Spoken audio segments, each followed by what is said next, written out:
सैंतालीसवें Saifi day के अवसर पर यहाँ पर जो कार्यक्रम हो रहा है, इस कार्यक्रम के अंदर देश भर के बुद्धिजीवी वर्ग यहाँ पर उपस्थित हैं।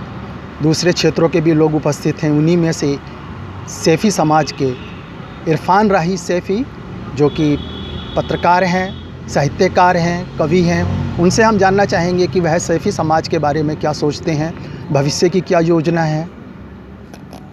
राही साहब, धन्यवाद आपका। 47वां सैफ़ी डे मनाया जा रहा है, यह एक बड़ी उपलब्धि है, क्या कहना चाहेंगे इसके लिए? देखिए, सैफ़ी बिरादरी भारत में मुस्लिम लोहार बढ़ई बिरादरी जो पुश्तैनी काम करती आ रही है। जब से देश में सैफ़ी समाज ने देश के निर्माण के लिए ख़ासकर से कृषि यंत्रों में बहुत बड़ा योगदान दिया है।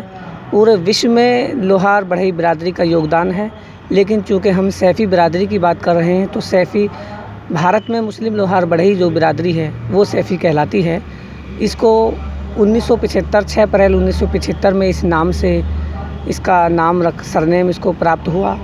बहुत सारे सम्मेलन हुए। सबसे पहली कोशिश तो सन 1930 में हाफ़िज़ अब्दुल अज़ीम साहब ने शुरुआत की। उत्तर प्रदेश के गुलावटी में उन्होंने एक बड़ा जलसा किया और वहाँ पर मिस्त्री नाम जो है इस बिरादरी के लिए तजवीज़ किया, और मिस्त्री नाम का उनका एक रिसाला भी निकलता था उर्दू में, वो बहुत फेमस हुआ। लेकिन उसके बाद भी कुछ लोगों ने उसको स्वीकार नहीं किया और कुछ लोग मुग़ल उसको कहने लगे, अपनी बिरादरी को कुछ मिस्त्री कहने लगे। 1945 में फिर कुछ लोगों ने जलसे किए, लेकिन असली जो क्रांति आई वो देश की आज़ादी के बाद 1960 और 70 के दशक में आई। 1970 में बहुत सारी मीटिंग्स हुई। डॉक्टर मेहरुद्दीन खां, जो कि बहुत अच्छे बुद्धिजीवी वर्गों में हैं, बहुत बड़े राइटर रहे हैं, देश के नवभारत टाइम्स के संपादक रह चुके हैं, उनके मन में ये ख्याल आया कि हम क्यों ना अपनी बिरादरी का भी एक सरनेम खोजें। और उन्होंने ये बात, हालांकि ये बात बहुत सारे लोगों के मन में रही होगी कि हम एक सरनेम रखें, क्योंकि उस वक़्त कुरैशी, अंसारी, इदरीसी और सब नाम आ चुके थे, तो उनके मन में ये विचार आया। तो उन्होंने उस मीटिंग में ये बात रखी कि भाई हम भी अपना सरनेम।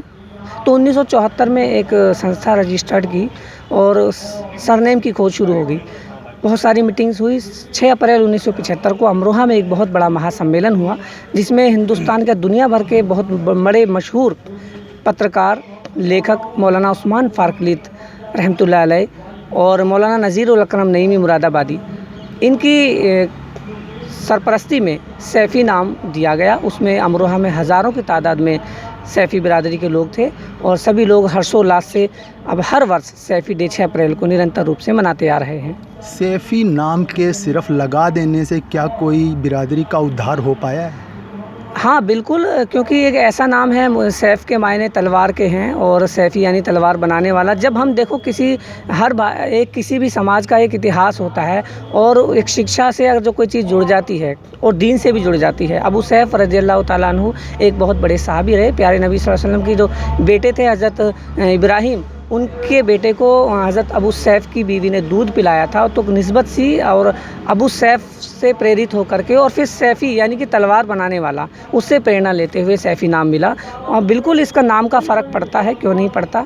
और हमारे समाज में आज जज भी हैं, वकील भी हैं, IAS भी हैं, IPS भी हैं और बड़े बड़े स्वर्ण पदक विजेता भी हैं, ACP भी हैं। हर समाज में, हर क्षेत्र में लेखकों में गालिब से लेकर निराला तक की टक्कर के लेखक हमारे समाज में मौजूद हैं। ये जो सैफ़ी समाज है, क्या इसकी कोई जनगणना हुई है? जनगणना तो मतलब जनगणना समाज की अलग विभिन्न संस्थाएं हैं। देश के अंदर सैकड़ों ऐसी संस्थाएं हैं जो इसमें काम करती हैं, अपने क्षेत्र का ब्यौरा रखती हैं। मान लो आप उत्तर प्रदेश से ले लीजिए, चाहे ज़िला मेरठ ले लीजिए, उत्तर प्रदेश का हापुड़ ले लीजिए, मुरादाबाद ले लीजिए, अपने अपने स्तर पे इसकी गणना करते हैं और फिर उसको एक हमारी कई डायरेक्टरियाँ हैं। मौजी खान साहब ने 1997 में एक पहली सैफ़ी डायरेक्टरी बनाई, उसके अंदर भी आंकड़ा है। और पूरा फिगर तो मैं नहीं कह सकता कि करेक्ट कोई भी आंकड़ा कोई भी नहीं दे सकता, लेकिन हाँ कहीं ना कहीं जनगणना इस हिसाब से ज़रूर है कि हमारा सैफ़ी समाज भारत के किस किस राज्य में कितनी कितनी संख्या में रहता है। एक अमूमन क्या संख्या होगी? अमूमन देखिए, आज से 15-20 साल पहले लगभग 4 करोड़ से ऊपर की बताते थे, लेकिन अभी जो है लगभग 6 लाख के आसपास है। 4 करोड़ 6 लाख? नहीं, 6 करोड़ के आसपास। 6 करोड़ जी। क्या सरकार से किसी तरीके की कोई मांग करते हैं आप लोग? 1997 में अजीज़ुर रहमान साहब हैं जो कि बीएसपी के बड़े नेता हैं। 1997 में मुरादाबाद में बहुत बड़ा सम्मेलन करा, 10 लाख सैफ़ी समाज को इकट्ठा किया और मायावती उस वक़्त जो कि तत्कालीन मुख्यमंत्री थी उनको आमंत्रित किया और 10 लाख का मजमा देख करके वो काफ़ी प्रभावित हुई और उन्होंने ऐलान किया कि मैं इस समाज के लिए एक बड़ी ज़मीन दे रही हूँ और इस ज़मीन पर आप कोई कॉलेज बनाइए। जी।